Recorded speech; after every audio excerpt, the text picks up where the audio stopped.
Bonjour à tous. Tout d'abord, merci au comité scientifique de nous permettre de parler de cette étude NUPARAGE qui visait à évaluer l'accumulation des produits de glycation avancée chez les patients en nutrition parentérale.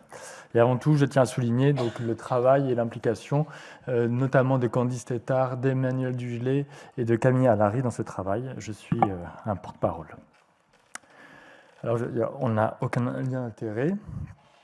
Alors, la réaction de Maillard, il faut qu'on en parle, mais en fait, vous la connaissez très bien, sans le savoir peut-être. C'est une réaction qui est naturelle, non enzymatique, et qui va fixer un sucre sur un acide aminé. Et ça, c'est une réaction qui se produit à partir de 37 degrés. Et il y a des étapes qui sont d'abord intermédiaires et qui sont réversibles et qui vont produire notamment des produits d'Amadori. Vous en connaissez un très bien, c'est l'hémoglobine glyquée. La dernière étape, malheureusement, elle est irréversible et ça va donner les fameux produits de glycation avancée. Et ceux-là aussi, vous les connaissez très bien, puisque c'est ça qui va donner cet aspect brunâtre au niveau des aliments qui sont cuits à haute température et qui vont développer certains arômes. Alors, il y a des facteurs d'accumulation des produits de glycation avancée, notamment des facteurs qui vont augmenter la production endogène, notamment des situations d'hyperglycémie. Il y a des apports exogènes en PGA, notamment par le tabac et l'alimentation. Et après, il y a l'âge qui joue un rôle sur l'accumulation des PGA. Et on pense que les PGA sont des facteurs de vieillissement importants. Et après, c'est des PGA qui vont aussi s'accumuler dans de nombreuses pathologies chroniques, notamment le diabète et l'insuffisance rénale. Et donc, on a l'impression que ces PGA sont vraiment un témoin de la charge métabolique qui s'accumule au cours du temps.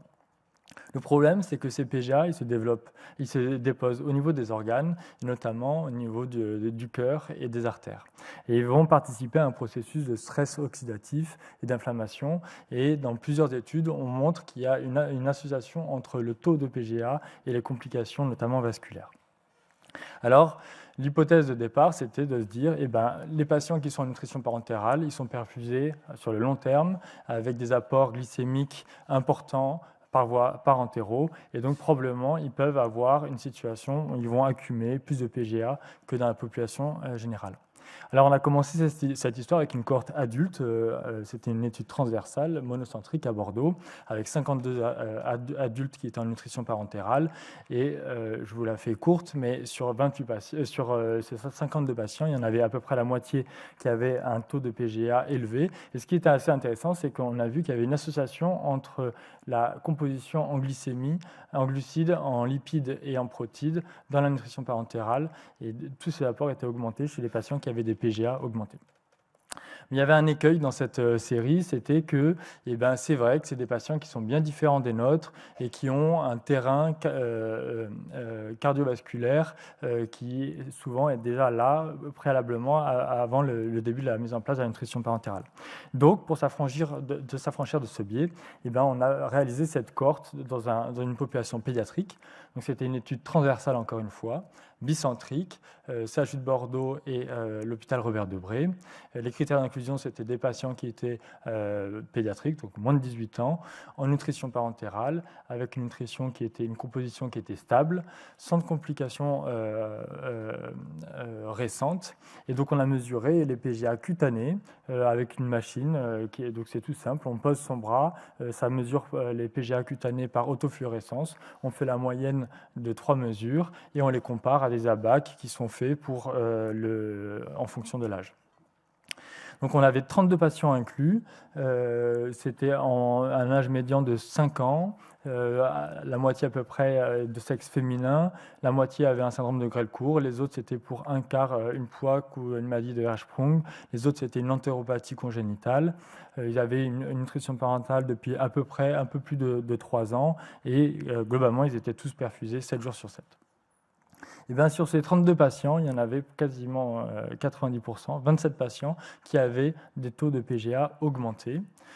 Et on a retrouvé une association entre le taux de PGA et la composition en nutrition parentérale, avec donc des patients qui avaient plus d'apport en glucides dans leur nutrition parentérale et un débit d'oxydation glucidique qui était également plus important.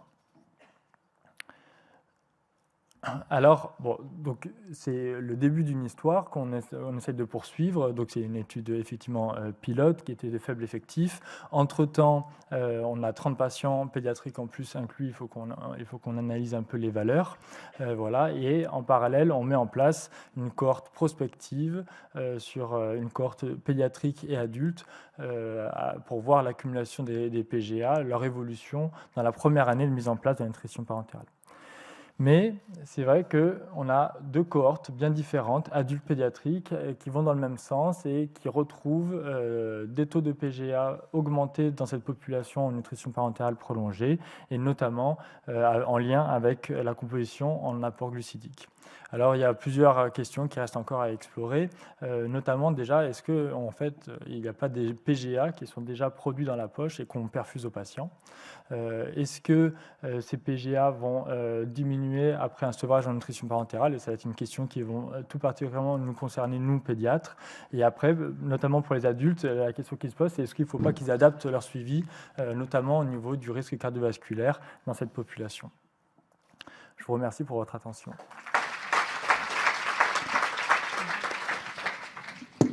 On a un peu de temps pour une question. Bonjour, merci beaucoup. J'ai juste une question parce que est-ce que l'âge, je vais peut-être registrer, entrer en compte parce que les débits glucidiques étaient en kilos ou en absolu? C'était en kilos. Ah oui, c'est ce que je me disais, comme ils sont variables suivant le poids et l'âge des enfants, ça aurait pu être un facteur de confusion. Moi, j'ai une petite remarque, une petite question déjà. C'est corrélé aux glucides, mais pas aux protéines? Alors, dans la population pédiatrique, non. Okay. Alors, sous réserve du faible effectif, oui. Peut-être qu'avec plus de patients... En fait, la réaction de Maillard, on l'a dans les poches, c'est sûr, parce qu'on a pour des formules avec des apports protéiques très élevés, on a des dépôts brunâtres sur les filtres. Et donc, les pharmaciens ils passent leur temps à essayer d'ajuster pour des formules un peu particulières comme ça. Donc, c'est quasi certain que ça existe déjà dans la poche, en fait. C'est peut-être pas ça qui reflète la quantité chez le patient, mais en tout cas, c'est logique. Oui, alors, la question est notamment parce que la différence avec les adultes, il y a quand même une grande différence. Et effectivement, dans les adultes, ils ont quand même quelques-uns qui ont des poches industrielles où le compartiment glucidique est détaché du compartiment protidique avant la perfusion. Donc peut-être qu'effectivement, c'est un facteur qui joue.